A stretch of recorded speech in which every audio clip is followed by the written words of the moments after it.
أعوذ بالله السميع العليم من الشيطان الرجيم بسم الله الرحمن الرحيم الحمد لله رب العالمين وبه نستعين وصلى الله على سيدنا محمد وأصحابه الطاهرين وعلى الله عليهم أجمعين من الأولين والآخرين من رب العالمين. Encyclopédie chiite, l'infaillibilité des prophètes, troisième partie. Je commence donc la lecture. Encore une fois, j'ai rien à commenter. Je pense que d'ailleurs dans ces 5 volumes, j'aurai rien à dire de particulier, mais c'est très intéressant, machallah. Je suis très satisfait de ce qui est dit. Je commence. La présente partie adresse les questions et les arguments contraires à ce sujet, ainsi qu'une table ronde finissant par des conclusions. Donc là, normalement, théoriquement, c'est la dernière partie sur l'infaillibilité des prophètes. Quelques commentaires. Une personne a demandé comment vous expliquez le verset suivant du Coran au sujet de l'infaillibilité. Si Allah devait punir l'humanité pour leurs péchés, dolme, il ne laisserait sur la terre aucun être vivant, mais assigne un sursis jusqu'à un temps désigné. La sourate numéro 16, le verset 61. C'est la sourate An-Naml, le verset 61, donc la sourate des abeilles.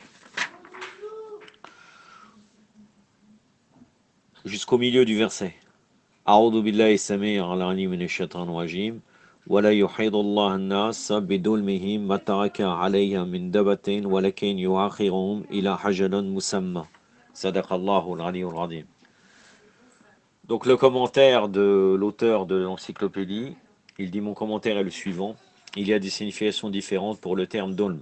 Sûrement les prophètes n'ont jamais fait de péché et de mauvaises actions d'Alem en fonction de ce que nous comprenons par dolm. Laissez-moi commencer par une tradition du messager d'Allah sallallahu alayhi wa sallam, puis le prouver par le Saint-Coran. Le messager d'Allah a dit: les bonnes actions des justes sont des péchés pour ceux qui sont dans la proximité d'Allah. En arabe, c'est Hasanat el-Abrar, Sayyat el-Muqarrabin. C'est très très connu, c'est même une expression, c'est même devenu une expression. Cette précieuse tradition signifie que le péché pour les prophètes et les imams, alayhum salam, a une signification différente de ce que nous considérons habituellement comme tel. Ce n'est pas seulement pour les prophètes et les imams, même les gens vertueux. Les gens rapprochés, plus élevés que les gens vertueux, ce hadith du prophète pourrait les concerner. Les bonnes actions des justes sont des péchés pour ceux qui sont dans la proximité. La proximité, c'est pas seulement forcément les infaillibles, ça peut être des gens rapprochés par le degré de piété et loi qu'ils ont obtenu. Par leur niveau élevé, ils se considèrent pécheurs quand ils s'interrogent. Je devrais faire de meilleurs actes de ce que j'ai accompli jusqu'à maintenant. C'est tandis qu'ils faisaient de leur mieux qu'ils s'interrogeaient: je n'ai pas adoré Allah dans la mesure et le mérite où je pourrais être plus proche d'Allah. Voilà cette sorte de péché qui est très différente de ce que nous pensons de ce mot. Leur péché est un sentiment de timidité et d'humilité vers la gloire d'Allah subhanahu wa ta'ala. Selon sa nature véritable, un être humain avancé ne fait aucune hésitation en suivant le chemin du Tout-Puissant. Dans chaque mesure, il s'oriente vers le développement spirituel, la grandeur et la splendeur de la puissance du puissant qui deviendra plus évidente à lui, et regardera son passé et le présent dans l'humiliation. Pour tout ce qu'il fait, il présentera parfois ses excuses, même si ce qu'il fait était ses fonctions. C'est parce qu'il comprend maintenant son insuffisance. Il interprète son passé et présent comme un péché et comprend la valeur insuffisante de son travail une fois présenté à la grande position de sa seigneurie. Avec sa vue élevée, il perçoit sa soumission à la présence d'Allah comme un pécheur. En plus de ça, plus on connaît des choses, plus on voit qu'on est petit et qu'on n'est rien du tout face à l'immensité de ce que Allah nous demande en vérité et les différents degrés de piété. Les prophètes et les imams salam désignés ont atteint ce point, puisqu'ils réalisent la magnificence de la seigneurie, comprennent la position du donateur. Il y a une autre manière aussi d'expliquer, c'est-à-dire que des fois, quand on s'habitue à faire un certain acte, ça devient une faculté de nous. Par exemple, si quelqu'un fait tout le temps la prière de la nuit, chose qui est normalement fait partie vraiment des particularités du chiite, si au bout d'un moment, un jour il ne le fait pas, il aura l'impression d'avoir fait un péché. Donc les péchés sont relatifs au degré de la personne. Puisqu'ils réalisent la méfiance de la seigneurie, ils comprennent la position du donateur. Ils se voient, leur activité, leur prosternation et les éloges tellement peu qu'ils interprètent le culte par l'affluence et la grandeur divine comme un péché. Avec la supplication et l'invocation, ils demandent pardon et espèrent la rémission. Quand ils font face au commandement divin et considèrent la position sainte du Tout-Puissant, ils se soumettent au Maître. Ils voient leur action devant le Seigneur comme étant rien, l'identifient comme inappropriée à l'éloge. Ils espèrent qu'ils seront acceptés par la générosité et la majesté du Créateur. Autrement, cela sera un péché que de se soumettre à un tel culte insatisfaisant à la présence sainte du Seigneur. Ces personnes, comme le prophète Mohammed sallallahu alayhi wa sallam et sa famille alayhi salam, ont réalisé la position divine avec une vue beaucoup plus large que la nôtre. Sans interruption sur les deux ailes de la connaissance et de l'action, ils ont progressé dans une position plus élevée et supérieure. À chaque moment, ils découvrent plus au sujet de la magnificence du donateur dès le monde et plus au sujet de leurs propres besoins. Par conséquent, ils envisagent un arrangement meilleur de leur action, insatisfaisante en comparaison à sa puissance et grandeur. Pour compenser cela, ils ont admis leurs péchés et ont demandé au Seigneur la permission d'invoquer la rémission, avec l'excuse d'être impuissants au degré qu'Allah mérite, et avec l'espoir qu'il les guiderait à une position plus élevée et supérieure jusqu'à ce qu'ils puissent continuer leur développement afin d'atteindre la moralité ultime. Maintenant, le verset que vous avez mentionné devrait être compris dans ce contexte. Aucun être humain ne peut voyager spirituellement et pratiquement par leurs actes jusqu'à ce degré ce qu'Allah mérite d'être servi et adoré. Il est comme celui qui veut s'acquitter d'une dette infinie. Ainsi tout le monde est pécheur et honteux devant sa gloire. Même en étant plus près d'Allah, les rapprochés sont honteux de leur culte insuffisant devant Allah.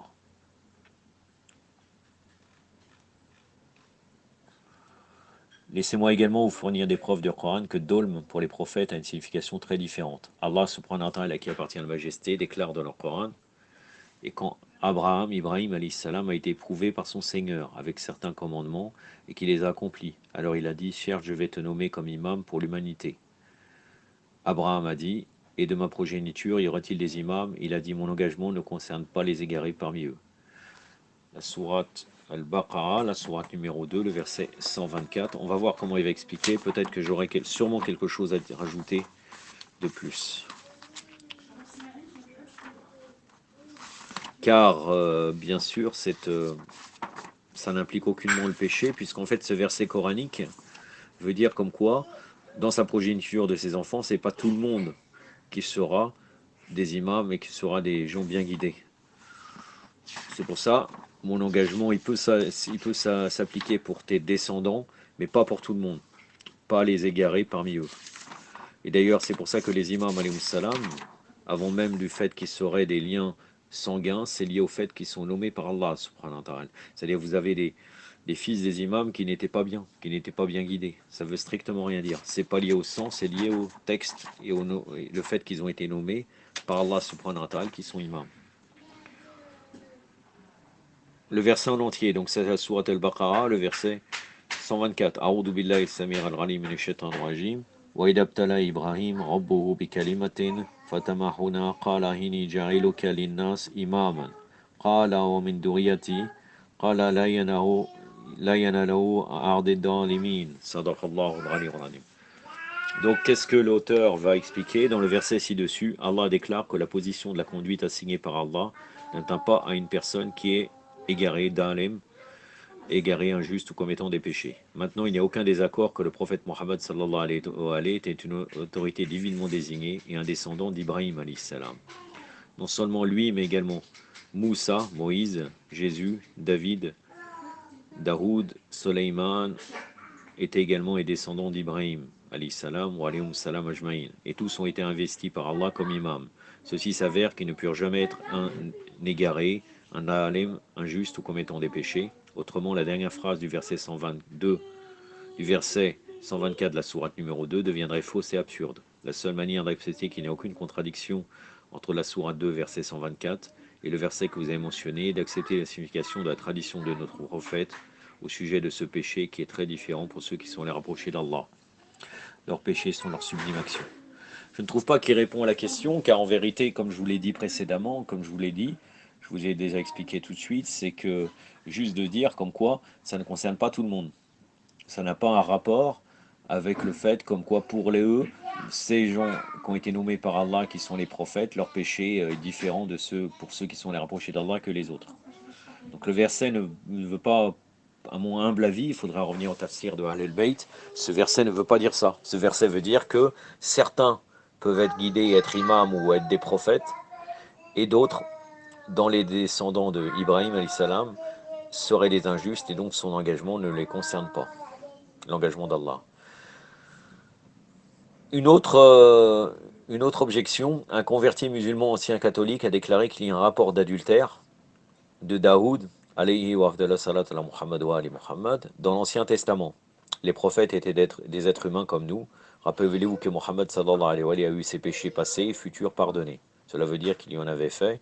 Le prophète avait l'habitude de demander la rémission pour cela. Clairement, cela constitue l'attitude d'un pécheur de se repentir après un acte de péché. On va voir, j'ai une idée sur ça. On va voir ce qu'il va avancer, surtout pour les péchés passés, présents et futurs pardonnés. Passés et futurs et passés, les péchés passés et futurs pardonnés. Pardon. En réponse à la citation de la dépréciation sur Daoud, alayhi salam, dans la Bible, je ne répondrai pas par un commentaire basé par les auteurs bibliques. Comment pourrais-je alors que ce livre est amputé, mutilé, falsifié? Quand le prophète Mohammed sallallahu alayhi wa sallam demandant la rémission d'Allah, j'ai juste répondu auparavant la même question et je l'ai prouvé par le Coran et le Hadith que le péché des prophètes et des imams sont très différents de ce que nous considérons ce qui est punissable. De plus, ils ne seront pas jugés responsables de cela. C'est pourquoi Allah a informé le prophète sallallahu alayhi wa sallam que ses péchés passés et futurs sont pardonnés. Ce n'est pas un argument. Ce n'est pas un argument. Là, pour ce point-là, je suis très critique, car en réalité, si on regarde, il parle des conséquences. Il dit qu'Allah, il pardonne les péchés. Là, il parle des conséquences des péchés de sa communauté. C'est pour ça qu'il demande pardon pour être protégé des péchés de sa communauté. Si Allah subhanahu wa ta'ala avait inspiré les prophètes et les messagers pécheurs, selon votre optique, pour guider les gens au droit chemin, cela signifierait qu'Allah approuve le péché ainsi que ses auteurs. Pourquoi alors l'interdit-il? Quel genre de jeu Allah subhanahu wa ta'ala joue-t-il? Quel genre de créateur est-il lorsqu'il approuve quelque chose tout en l'interdisant en même temps? Cessez et renoncez d'insulter Allah subhanahu wa ta'ala en réclamant que ses prophètes et messagers étaient des pécheurs. Les personnes qui craignent Allah viendront un jour vous demander compte de vos dires. Qu'Allah soit exalté de ces insinuations risibles. Donc, il n'a pas vraiment répondu. Mais bon, j'ai donné un exemple d'explication. Un lecteur a mentionné que Moussa alayhi salam a tué un homme par un coup de poing. Ce meurtre n'est-il pas un grand péché? Bien. Le prophète Mohammed sallallahu alayhi wa sallam et l'imam Ali ont tué de nombreux infidèles. Ils ont fait ceci conforme au règlement d'Allah. En outre, tuer une personne pendant l'autodéfense et pour la protection des croyants contre l'assaut d'un non-croyant n'est pas un crime. D'ailleurs, dans beaucoup de cas, le péché des prophètes mentionnés dans le Coran est considéré comme contre la violation des tyrans de leur époque et non réprimandé par Allah. C'est-à-dire c'est les péchés considérés par la société, non pas par Allah. Il signifie que le gouverneur a considéré qu'un tel prophète est coupable d'un acte spécifique. Ceci ne signifie pas qu'ils sont coupables devant Allah. Le cas du prophète Moussa, alayhi salam, tuant un non-croyant à l'autodéfense afin de protéger son partisan Chirac, entre dans cette catégorie. Là, c'est tout à fait clair ce qu'il a dit. En fait, le Coran témoigne le fait mentionné ci-dessus. Donc la sourate 26, verset 10 au verset 14. Et ton Seigneur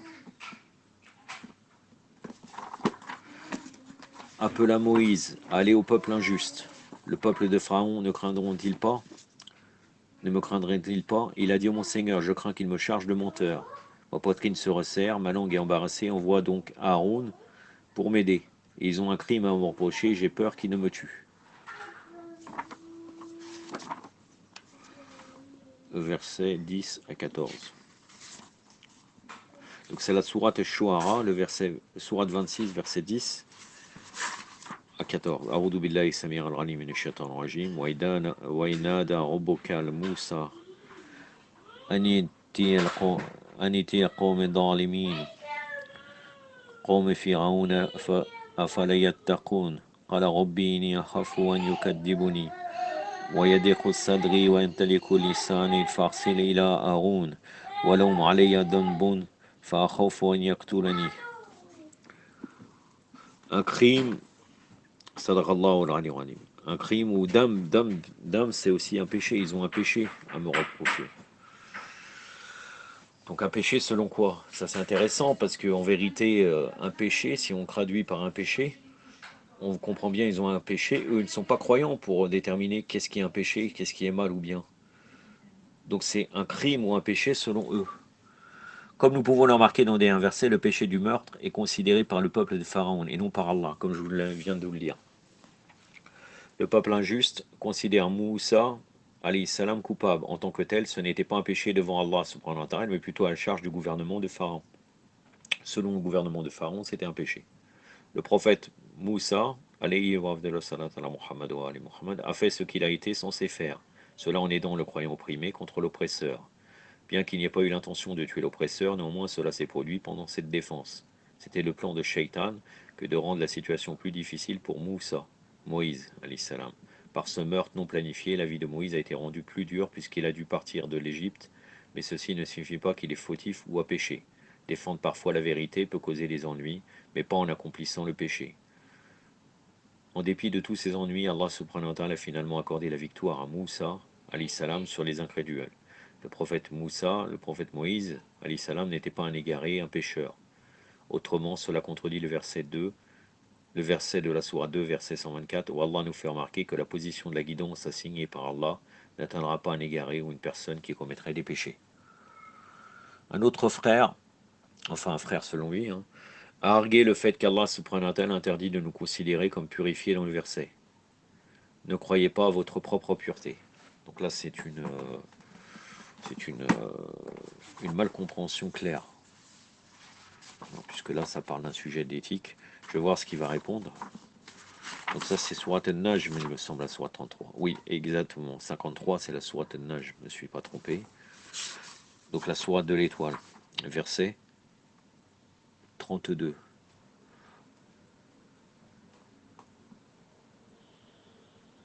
Vers la fin du verset. A'udhu billahi samir al-alim minash shaitanir rajim. Fala tuzakku anfusakum. Sadaqallahu al-aliyyul azim. Donc même les prophètes et messagers ne peuvent être considérés purifiés. Ma réponse était que le verset expliquait hors du contexte, et ainsi on a couvert sa signification dans le sens qu'on a, parce qu'il est marqué opacifié, ça ne veut rien dire. Donc on a voulu changer sa signification. Étudions soigneusement le verset en entier. Ton Seigneur accorde largement son pardon à ceux qui évitent les grands péchés et les turpitudes. Il vous connaissait parfaitement.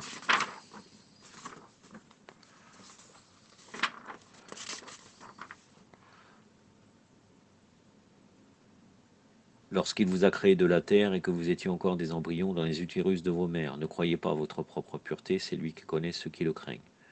أعوذ بالله السميع العليم من الشيطان الرجيم الذين يجتنبون كبائر اسم وفحواشها إلى لما إن ربك وسيع المغفرة وهو أعلم بكم إذا أنساقوا من الأرض وإذا أنتم حجنة في البطون أمهاتكم فلا تزكوا أنفسكم وأعلموا بمن اتقى صدق الله العلي العظيم.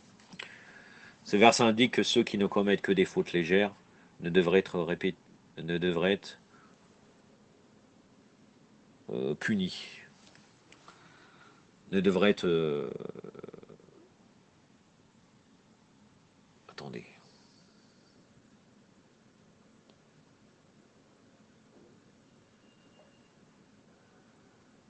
Vraiment, il y a un problème. Et en fait, dans cette encyclopédie, il y a vraiment des problèmes de traduction. Parce qu'il est indiqué, ce verset indique que ceux qui ne commettent que des fautes légères ne devraient être répétitifs. Qu'est-ce que ça veut dire, ça?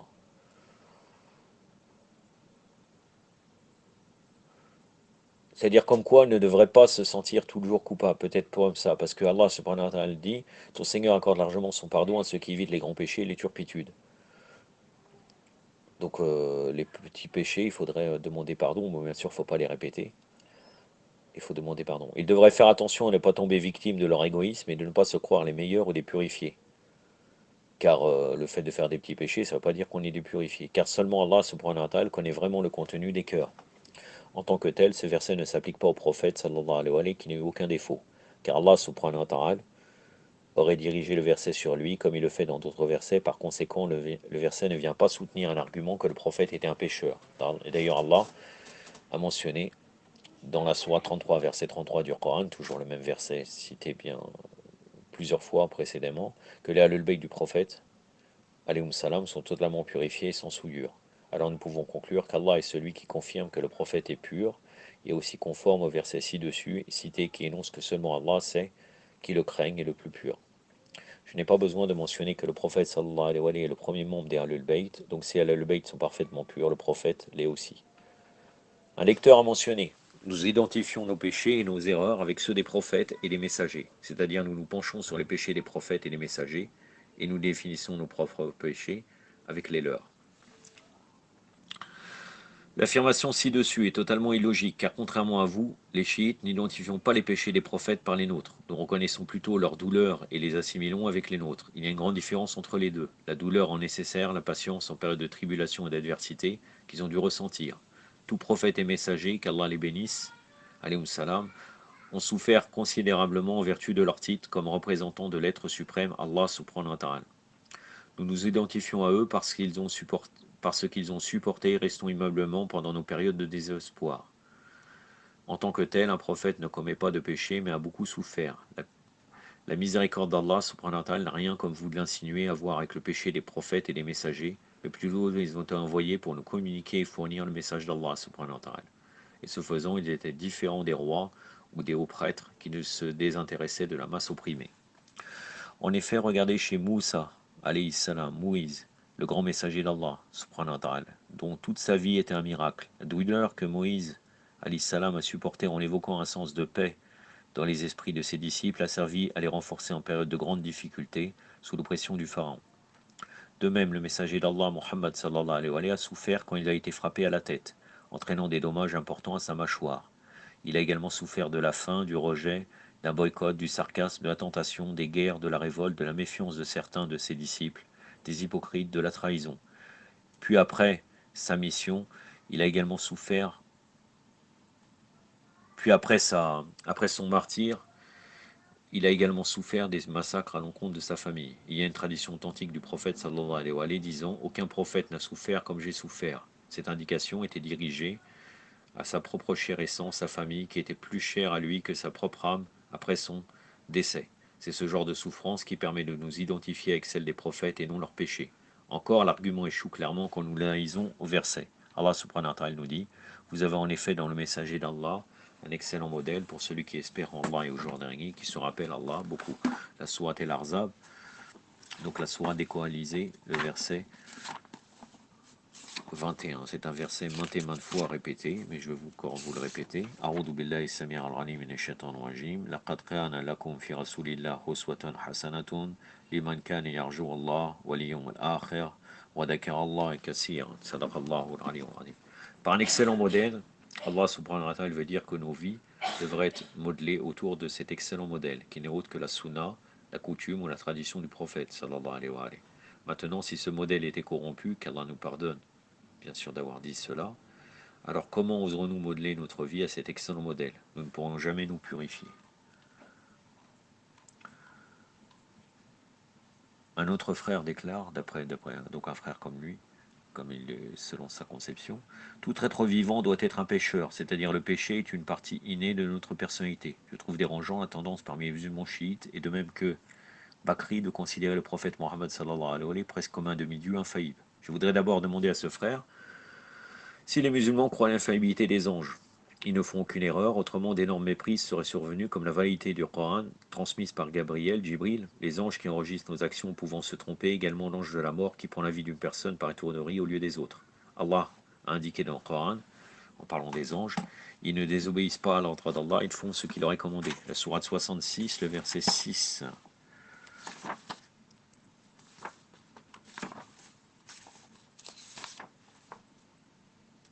Donc c'est la sourate l'interdiction. أعوذ بالله السميع العليم من الشيطان الرجيم لا يسألوه الله ما غمهم ويفعلوا ما يمعون صدق الله العلي العظيم. C'est la fin du verset. Si vous convenez également que les anges sont infaillibles, et si ce verset ci-dessus est vrai, alors vous considérez les anges être des dieux ou demi-dieux, qu'Allah nous en protège. Par conséquent, votre information ci-dessous est erronée. Je vous ai juste donné un exemple d'êtres vivants infaillibles qui ne sont pas des créatures humaines. Ils ne sont ni dieux, ni un demi-dieu, mais sont pourtant infaillibles. Les anges sont programmés, travaillent comme des ordinateurs, exemples d'égarement. Ils ne peuvent aller à l'encontre des ordres d'Allah, cependant les prophètes ne sont pas des anges. Ils sont tous humains, mais des êtres purifiés. La purification totale par Allah subhanahu wa ta'ala d'un verset référencié précédemment ne les rend pas divins. Néanmoins, Allah les a élevés au-dessus des êtres humains ordinaires afin qu'ils dénoncent le péché. L'avantage d'un être humain face à un ange est que nous pouvons obéir volontairement à Allah, subhanahu wa ta'ala. En d'autres termes, le prophète a le choix du bien ou du mal, mais il choisit toujours d'aller vers le bien car il est infaillible, tandis qu'il a le choix. Un être humain peut faire des erreurs, mais il doit s'en abstenir. Si nous commettons des erreurs, ce n'est pas parce que nous le devons, mais en raison de notre sottise, notre ignorance et le manque de connaissance, ou bien en raison du manque de contrôle de nos désirs charnels. Ceux qui prétendent que tout être humain, de par leur nature, doit faire des erreurs, généralisent leur propre âme faible aux autres. Ils suivent leur convoitise et sont envieux de leur mérite. Basé sur les textes coraniques, le niveau de l'être humain peut être beaucoup plus élevé que les anges, et naturellement peut aller encore plus bas et inférieur que les animaux. Le Coran déclare que tous les anges se sont prosternés devant le prophète Adam, alayhi salam. C'est assez pour démontrer que le rang des prophètes est plus élevé que celui des anges. D'ailleurs, les meilleurs êtres humains en termes de taqwa sont supérieurs de tous les autres, de toutes les créatures et les plus honorés devant Allah subhanahu wa ta'ala. Rappelez-vous également l'histoire du mirage où il y avait des lieux dans les cieux dans lesquels seulement le prophète Mohammed sallallahu alayhi wa sallam avait l'autorisation d'entrer. L'ange Gabriel n'y avait pas accès. Gabriel, Jibril alayhi salam avait mentionné au prophète qu'il brûlerait s'il allait plus loin avec lui. Une remarque latérale doit être dite: Satan n'est pas un ange, il est l'un des djinns, créature invisible. Le témoignage du Coran cite le rapport de énonciation du diable. Vous m'avez créé du feu. Les créatures invisibles, djinns, sont de feu, donc ce ne sont pas des anges. Les djinns, tout comme les êtres humains, ont le choix d'obéir ou de désobéir et seront responsables de leurs actes le jour du jugement. Un frère, donc quelqu'un, un opposant, qui a mentionné qu'il y a une partie religieuse dans la vie du prophète et une autre non religieuse. Le danger de croire que chaque chose du prophète était par ordre divin causerait une imitation stricte des musulmans jusqu'aux détails les plus infimes. Exemple, son alimentation préférée, etc. Tous les actes du prophète étaient des actes cultuels, même ce qu'il mangeait, comment il dormait, etc. était un culte, et comme tel, il n'existe aucune partie non religieuse dans sa pratique. Tout ce qu'il faisait était entièrement en accord avec les souhaits d'Allah subhanahu wa ta'ala et ses commandements. Mais la religion n'est pas limitée à ce qui est obligatoire, à ce qui est interdit. La plupart des actions du prophète tombent dans la catégorie du mustahab, recommandé, ou mubah, correct, autorisé. D'ailleurs, personne n'a mentionné que nous sommes requis d'imiter toutes les actions du prophète. Si l'on mange ce que le prophète préférait de sa gastronomie, il aura tout à fait raison et personne ne peut le blâmer à moins qu'il réclame qu'on devrait manger seulement les produits alimentaires du prophète. Obéir au prophète sallallahu alayhi wa sallam signifie que s'il ordonne quelque chose ou l'interdit, nous sommes religieusement exigés de le suivre. Tout ordre provient d'un processus religieux. En fait, tout ordre et prohibition du prophète était une partie de la religion. C'est réellement cela la religion droite. Même son ijtihad était entièrement en accord avec le souhait d'Allah, car Allah lui accordait la raison la plus parfaite. Tout ce qui pénétrait le cœur du prophète sallallahu alayhi wa sallam provenait d'Allah et faisait partie de la religion. Oubliez ce hadith fabriqué sur l'agriculture, sur la pollinisation du palmier, comme je vous en ai parlé précédemment. Quand sa gastronomie, tout est halal à moins que le prophète l'ait interdit explicitement ou implicitement. Par exemple, le porc a été interdit explicitement. En outre, tout nouveau produit d'aujourd'hui qui n'existait pas à l'époque du prophète, d'où il y aurait des ingrédients extraits de produits haram, le devient implicitement. Par conséquent, si le prophète sallallahu alayhi wa sallam ne mangeait pas d'un aliment spécial, mais ne l'a pas interdit non plus, nous pouvons toujours le consommer parce que nous suivons son ordre général. En outre, s'il préfère un aliment spécial et n'a pas mentionné son obligation, il ne devient pas obligatoire. Ainsi, la préférence du prophète pour un aliment spécial n'est pas considérée comme un ordre obligatoire prophétique quand vous essayez de l'impliquer. Dans la religion, il y a beaucoup de choses qui sont ni obligatoires ni interdites, et nous avons le choix pour les accomplir ou pas. Ce que le prophète a mangé pourrait être considéré en tant qu'aliment recommandé et non obligatoire, sauf sur incitation, sur indication contraire. Concernant le verset, Mohammed sallallahu alayhi wa sallam ne parle pas sous l'emprise de la passion. Ce n'est seulement que la révélation qui lui est indiquée. Sourate 53, le verset 3 et 4. Donc là, apparemment, il est en train de répondre à toutes les choubouates qui lui a été posées, l'auteur. Et par la suite, le chapitre sur l'infaillibilité des prophètes sera terminé. D'après ce que j'ai compris, on va voir après si ça continue ou pas. Donc c'est la sourate An-Najm, le verset 3 et 4. A'udhu billahi as-sami' al-'alim minash shaitanir rajim. Wa ma yantiqu 'anil hawa in huwa illa wahyu yuha. Sadaqallahu al-'azim. Donc un frère, selon lui, un opposant, commenta le verset ci-dessus est seulement limité au Coran. Les Arabes païens insultaient le prophète d'aliéné et critiquaient la révélation du Coran comme une invention du prophète Mohammed sallallahu alayhi wa sallam. La signification des versets ci-dessous mentionne que le prophète ne s'exprimait pas sous l'emprise de ses désirs, mais en effet était la révélation. Si tout ce que dit le prophète est la révélation, alors qu'il y a la différence entre le Coran et les hadiths authentiques. Une très bonne question, très pertinente que je soutiens. Ma réponse à ce frère était la suivante. Ni les versets ci-dessous, ni les versets entourants n'indiquent cette limitation. Il n'y a aucune mention du Coran dans les versets ci-dessus. Idem pour les versets postérieurs précédents. Exactement. Le verset dit, ce n'est seulement que la révélation qui lui est indiquée. Et le fait que le prophète ne parle pas sous l'empire de la passion. Donc votre réclamation est non soutenue alors que pour vous, cela concerne le Coran. Le verset de la sourate 53, verset 3, parle exactement du discours du prophète et non nécessairement du Coran. Ainsi, la règle mentionnée dans le prochain verset couvre tous ces discours, c'est-à-dire la révélation qui lui est indiquée. Les Arabes païens n'ont pas critiqué le prophète pour seulement le Coran. Ils l'ont également assailli pour sa prophétie aussi bien que ses enseignements et idées. C'est une très bonne réponse, mashallah. Quand la différence entre le Coran et le Hadith, le Saint-Coran et les hadiths authentiques sont d'Allah. Le prophète n'a jamais rien dit de son propre désir. Cependant, il y a une différence entre le Saint-Coran et le Hadith. Le Coran est bien prouvé et est moins compris. Les hadiths ne sont pas prouvés, mais sont bien compris. Par le Coran est bien prouvé, je réclame son authenticité, cela n'est pas une fabrication.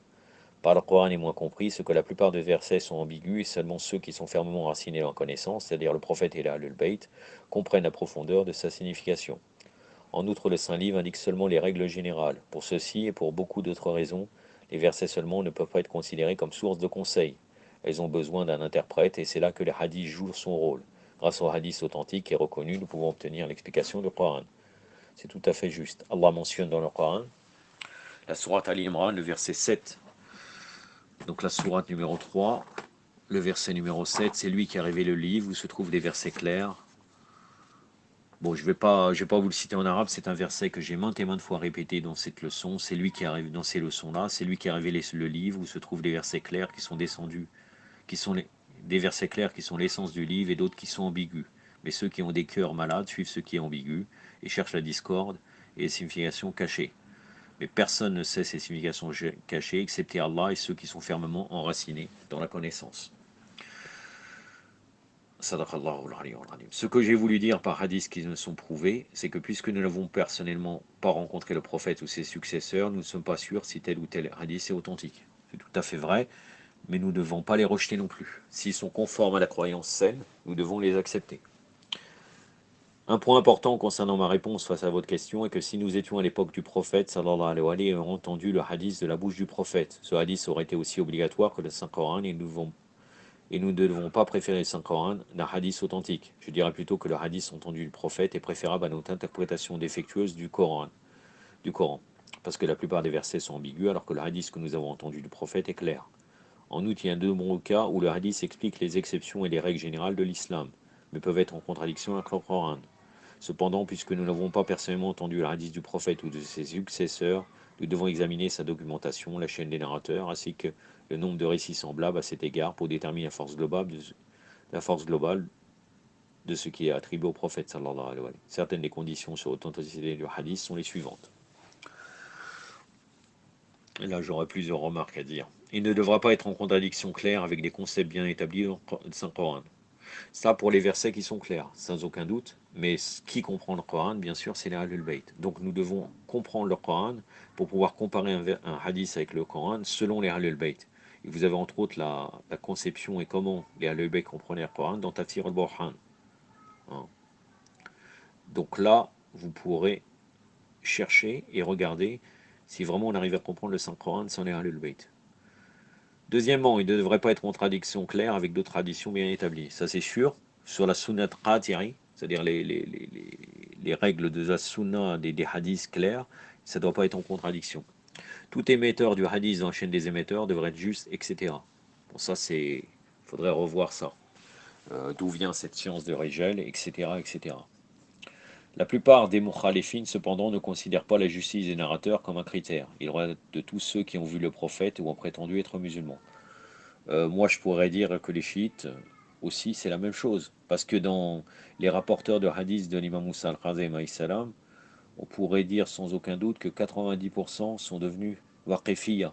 Et pourtant, ils ont été fiables à l'époque de l'imam Moussa al-Kazem. Donc est-ce que forcément c'est la justice des narrateurs qui est regardée? Je ne peux pas répondre à l'heure actuelle, même si j'avais déjà parlé de cela dans des vidéos. Mais l'objectif, ce n'est pas de discuter de cela maintenant. D'autant plus que des fois, la justice des narrateurs, c'est selon les critères de Toussi, euh, Chertoussi ou Ibn Radairi ou d'autres Rijaliyin, hein, El-Kashi, alors que quelquefois ils divergent entre eux et il n'y a aucune information. On dit celui-là il est véridique, celui-là n'est pas véridique, alors que quelquefois il n'indique aucun fait pour dire qu'il est véridique ou pas. Bien sûr, quand c'est des compagnons qui ont été des ambassadeurs de l'imam, qui ont été des wakils, qui ont eu que l'imam les a loués, c'est autre chose. Donc ça reste une science conjecturelle. L'interlocuteur alors a repris, si les discours du prophète sont le mot littéral d'Allah, alors pourquoi ne sont-ils pas inclus dans le Coran lui-même? Non, toutes les traditions sont les mots littéraux d'Allah, mais il y a seulement quelques traditions provenant des paroles divines, comme les hadiths al-Qudsi. Cependant, ils ne font pas partie du Coran. D'autres traditions sont les ordres d'Allah transmises par Jibril et deviennent ainsi les paroles indirectes d'Allah subhanahu wa ta'ala. Elles incluent les commentaires divins des versets descendus avec le Coran, mais ne faisant pas du livre saint. Font partie du livre saint. Le reste des traditions authentiques sont l'information et les commandements qu'Allah induit dans le cœur du prophète directement, elles sont les paroles indirectes d'Allah. Ceci inclut son ijtihad qui traversa son esprit. Son ijtihad avec l'autorisation d'Allah, bien sûr. Car il a la wilaya, tashri'iyya, le prophète sallallahu alayhi wa sallam. Par conséquent, les quelques traditions sont les paroles littérales et directes d'Allah. Certains sont les paroles indirectes d'Allah en tant que telles. Ils sont tous la révélation ou l'inspiration. Tout provient d'Allah. Le prophète n'a jamais rien déclaré de son propre désir. C'est la raison pour laquelle les traditions ne sont pas une partie du Coran et parce qu'elles ne sont pas censées l'être. Une meilleure réponse à votre question est le Coran est une base de données encapsulée qui fournit des informations générales pour toutes les époques. Le hadith est plus spécifique et fournit plus de détails. Également, commente les injonctions coraniques sans lesquelles le Coran ne peut pas être compris correctement. Conclusion. En conclusion, je répète ma question, si Allah avait inspiré des prophètes et messagers pécheurs et commettant des erreurs et des mauvaises actions afin de guider l'humanité sur le droit chemin, cela signifierait qu'Allah approuve l'injustice, les pécheurs, les fautes et les erreurs. Pourquoi Allah interdit l'exécution des péchés? Et là, il cite le verset Allah et ses anges pris sur le prophète, ô vous qui croyez pris sur lui, saluez-le avec tout le respect. Allahumma salli ala Muhammad wa ala. La sourate 33, verset 56. A'udhu billahi samir al-alim min ash-shaytanir rajim. Inna Allah wa malaikatahu yasalluna ala an-nabi. Ya ayyuhalladhina amanu sallu alayhi wa sallimu taslima. Allahumma salli ala Muhammad wa ali Muhammad wa alijal farajum wal anada. Il a dit wassalam. Et la prochaine fois, ce sera conduite et infaillibilité. La partie numéro 1, ça sera plus, ça concernera les imams de Ahlul Bayt, alayhim salam. Yaktafi badal qadr wa sallallahu alayhi wa sallam Muhammadin wa tahirin. Wassalamu alaikum wa rahmatullahi.